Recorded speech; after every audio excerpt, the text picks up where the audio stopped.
ہر وقت میں سمجھنا اور سمجھانا چاہیے، اور ضرورت ہے اس بات کی۔ تو بہرحال خدا کی قدرت کہ ساری کائنات کو تھامے ہوئے ہیں، ساری کائنات پر اسی کا اجارہ ہے، اور پھر کہتا الحمدللہ رب العالمین، تمام تعریفیں اسی اللہ کے لیے ہے جو سارے جہانوں کا پالنہار ہے، ہر جگہ مخلوق ہے اور اسے وہ دیکھ بھی رہا ہے، پال بھی رہا ہے، تھام بھی رہا ہے۔ اس کے سوا کوئی نہیں ہے معبود، اس کے سوا کوئی نہیں ہے جو تھامنے والا ہو ساری کائنات کو۔ یہ کائنات اس کی نگاہوں میں مچھر کے پر سے زیادہ حیثیت نہیں رکھتی ہے۔ اللہ کے نبی علیہ الصلوۃ والسلام کا ارشاد گرامی ہے، لو كانت الدنيا تعدل عند الله جناح بعوضة ما سقى كافر منها شربة ماء او كما قال علیہ السلام۔ فرمایا اگر اللہ کی نگاہوں میں اس ساری کائنات کی ایک مچھر کے پر کے برابر بھی حیثیت ہوتی تو کوئی اللہ کا نافرمان، اللہ کا منکر، اللہ کی طاقت کا منکر، اللہ کے دین کا انکار کرنے والا، اللہ کا دشمن ایک گھونٹ پانی تک نہیں پی سکتا تھا۔ یہ اللہ کے نبی نے فرمایا ہے۔ ابو داؤد شریف میں حدیث پاک موجود ہے، سیدنا ابو ہریرہ رضی اللہ تعالیٰ عنہ حدیث پاک کو بیان کر رہے ہیں، لوگوں ہماری نگاہوں میں اس دنیا کی حیثیت ہو سو ہوتی رہے، ہم اس دنیا کو اپنا خدا سمجھیں تو سمجھتے رہیں، اللہ ہمیں معاف فرمائے۔ ہماری نگاہوں میں جس نے اللہ کا اقرار کر لیا ہے اس کی نگاہوں میں اس دنیا کی کوئی اوقات نہیں ہے، کوئی ویلو نہیں ہے۔ ہم بھی وہی کہتے ہیں جو ہمارے نبی فرماتے ہیں، ہمارا عقیدہ وہی ہے، چاہے لوگ کتنے ہی دنیا میں گھسے ہوئے نظر آئیں، لیکن جب آتی ہے باری محمد مصطفیٰ کے ارشاد کی، جب آتی ہے باری رب ذوالجلال کے فرمان کی، تو کوئی کتنا ہی کم تر مسلمان کیوں نہ ہو، لوگوں اسے کتنا ہی ہلکا کیوں نہ سمجھتے ہو، وہ فرمان رسول کے مقابلے پر اپنی کوئی رائے نہیں رکھتا ہے۔ یہ مسلمان کا ایک تر امتیاز ہے۔ کیا آپ اللہ کے نبی کے فرمان کے سامنے اپنی کوئی رائے رکھتے ہو؟ کوئی نہیں کہہ سکتا کہ نہیں، امام الانبیاء نے جو فرما دیا وہ حرف آخر ہے۔ تو آپ ہی نے فرمایا ہے کہ یہ ساری کائنات اللہ کی نگاہوں میں ایک مچھر کے ٹوٹے ہوئے پر کے برابر بھی اوقات نہیں رکھتی ہے، اس کی کوئی ویلو نہیں ہے۔ جسے دے دی گئی ہے برتتا رہے، استعمال کرتا رہے، اور یہ سمجھ کر ہرگز نہ چلے کہ یہ میرا مال ہے، یہ میرا مال ہے، کیونکہ اللہ کے نبی علیہ السلام نے فرمایا آدمی دنیا کے بارے میں کہتا ہے یہ میرا مال ہے، لوگوں کو ذرا سی اس پر ملکیت دے دی گئی تو کہتا ہے میرا مال ہے۔ آقا نے فرمایا سن میرے پیارے، تیرا مال کوئی نہیں سوائے 3 قسم کے اموال کے۔ پہلی قسم یہ ہے کہ تو نے کچھ کھا لیا، وہ تیرے اندر چلا گیا، ختم کر دیا، وہ تیرا ہو گیا، دوسرے کے قابل نہیں رہا۔ یا تو نے کپڑے پہن لیے، پہن کر کے پھاڑ دیے، بیکار کر دیے، وہ تیرے کپڑے ہو گئے، تو اسے کہہ سکتا ہے میرے کپڑے ہیں چونکہ تو پہن رہا ہے۔ اور تیسری قسم یہ ہے، فرمایا جو مال تو نے اللہ کی راہ میں اپنے رب کو راضی کرنے کے لیے اپنے ہاتھوں سے اپنے آخرت کے خزانے میں جمع کر دیا ہے، یا پھر وہ تیرا مال ہے۔ اس کے سوا اگر تو کسی مال کو اپنا مال کہتا ہے، یہ بھول ہے، یہ بھول ہے۔ آقا نے تو ایک دن یہ بھی فرمایا تھا، او میرے پیاروں مجھے ایک سوال کرنا ہے تم سے، تم ایک سوال کا جواب دو۔ آقا سے صحابہ کرام متوجہ ہوئے، سوال آقا نے فرمایا مجھے یہ بتاؤ تم میں سے کون ہے ایسا شخص کہ جس کا مال جس کی نظروں میں اس کے وارثوں کا مال اس کے مال سے زیادہ پیارا ہو؟ توجہ ہے کہ نہیں ہے میں جو کہہ رہا ہوں، آپ سمجھیے۔ آپ نے فرمایا کہ یہ بتاؤ کون ہے تم میں ایسا کہ جس کو اپنے وارثوں کا مال زیادہ پیارا لگتا ہو اپنے مال کے مقابلے میں۔ میں آپ کو چاہتا ہوں کہ آپ یاد کریں، پیغام لے کے جائیں، جو باتیں میں عرض کر رہا ہوں انہیں آپ یاد کریں، صرف سننا نہیں، میں تقریر سنانے نہیں آیا، میں آپ کو جو بات کہوں اس کو یاد کرانا چاہتا ہوں، آپ انہیں یاد کیجئے۔ پہلی حدیث میں نے پڑھی، آقا نے فرمایا کہ مال مال کہنے والے سمجھ لیں کہ کسی کا کوئی مال نہیں، 3 طرح کے مال کو تو اپنا کہا جائے گا۔ پہلا وہ مال کہ کھا لیا، جو کھا لیا وہ اپنا ہو گیا، اپنے منہ کے اندر چلا گیا، اور جو پہن لیا وہ کپڑا اپنا ہے، وہ اپنا ہے، آپ اس کو اپنا کہیں، اور جو مال راہ خدا میں دے کر کے جنت کے لیے جمع کر دیا وہ اپنا ہے، باقی اس کے علاوہ وارثوں کا ہے، وارثوں کا ہے۔ اور یہ میں نے کیوں کہا کہ جو پہن لیا، آقا نے فرمایا جو پہن لیا وہ اپنا ہے۔ اگر کرتا پہنے ہوئے، پائجامہ پہنے ہوئے موت آتی ہے، یہ کرتا اور پائجامہ یوں ہی نہیں، پھاڑ دیا جاتا ہے، کرتا وہ کسی کے قابل نہیں رہتا ہے۔ اور لوگ بھی یہ سمجھتے ہیں بابا جی کا اگر پاجامہ یوں ہی کھینچ لیا گیا تو کوئی پہننے کو تیار نہیں ہوگا۔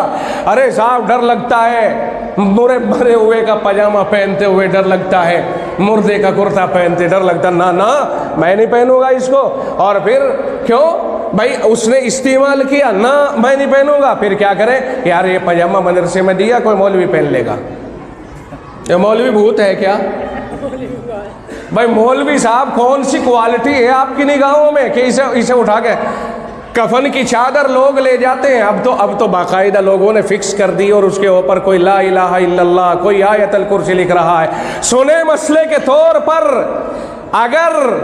اگر یہ آیت کریمہ قرآن کریم کی آیات چادروں کے اوپر لکھی ہوئی اور اس طرح ڈال کر کے اس کو لے جاتے ہیں اور اسے تبرک کا سبب سمجھتے ہیں، یہ غلط فہمی ہے، قرآن کریم کی آیات کی توہین ہے۔ خوب سمجھ لینا، جس قرآن کے بارے میں رب کہتا ہے لا یمسہ الا المطہرون، اسے پاک ہی لوگ ہاتھ لگائیں گے، جو بے وضو ہے، جو ناپاک ہے، اسے ہاتھ نہیں لگا سکتے ہیں۔ قرآن کریم کی آیات چادروں پہ اللہ لا الہ الا هو الحی القیوم، سورہ فاتحہ چادروں کے اوپر لکھ کر کے، یہ ہمارے دماغ کی اپج ہے، اس میں شریعت کا کوئی معاملہ نہیں، ہم شریعت کے پابند ہیں، ہم کسی کے دماغ کی اپج کے پابند نہیں ہیں۔ اگر کسی مالدار کے دماغ میں یہ بات آ گئی، چادر میں دوں گا جو اس کے اوپر ڈالی جائے، اور میں اس طرح کی لکھی ہوئی دوں گا، وہ مبارک ہو اسی کو۔ اللہ کے لیے قرآن کریم کی، اللہ کی آیتوں کو ہرگز توہین کے دائرے میں نہ لائے۔ اس مسئلے کی وضاحت کرنا اچانک آ گیا تو ضروری سمجھا۔ آپ بتائیے آپ کی سمجھ میں آیا ہے یہ مسئلہ کہ نہیں آیا؟ بہت دفعہ ایسا ہوتا ہے کسی علاقے کے اندر رواج ہوتا ہے، اور اس رواج کو اگر شریعت کے خلاف ہو اور کوئی آدمی اسے بتا دے تو بتانے والے کے خلاف ہو جاتی ہے پوری بیلٹ، بھول جاتی ہے اس بات کو کہ یہ دین ہے اللہ کی طرف سے بھیجا ہوا، یہ ہماری جاگیر نہیں ہے کہ ہم جیسے چاہیں پلٹ لیں، جیسے چاہیں بدل لیں۔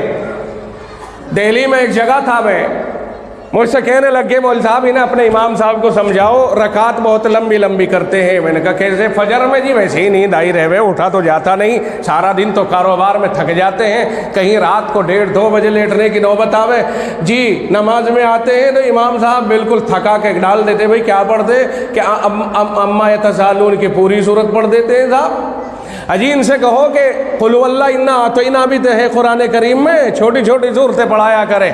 لوگ جو ہے برا سمجھ رہے ہیں، کئی لوگوں نے مجھ سے کہا کہ بھئی انہیں امام صاحب کو سمجھاؤ، تم ان کے استاد ہو تو میں اس لیے کہہ رہا ہوں کہ تم انہیں ذرا سمجھا دینا۔ میرے یارو کیا کر دیا، کیا ہو گیا؟ فولڈنگ نماز پڑھنا چاہتے ہیں، فولڈنگ کہ صاحب جب چاہا بند کر کے لپیٹ کے رکھ دیا اور جب چاہا کھول لیا؟ نہیں، جناب محمد الرسول اللہ صلی اللہ علیہ وسلم کا جو طریقہ کار ہے اس کے مطابق ہمیں کام کرنا ہوگا۔ اگر اس طریقہ کار کے خلاف کیا جائے گا تو نماز کا ذائقہ ختم ہو جائے گا، فرض تو اتر جائے گا، لیکن فرض کے علاوہ کچھ اور بھی تو چاہیے، ثواب چاہیے کہ نہیں چاہیے؟ طریقہ نبوی جب ہاتھ میں آئے گا تو سمجھ لو ہم آگے کامیاب ہوں گے، اور طریقہ نبوی کے خلاف اگر جائیں گے تو پھر ہم کامیاب نہیں ہو سکتے ہیں۔ گائیڈر کون تھے ہمارے؟ جناب محمد الرسول اللہ صلی اللہ علیہ وسلم تھے نا۔ گائیڈ بک کیا ہے ہمارے پاس؟ قرآن کریم۔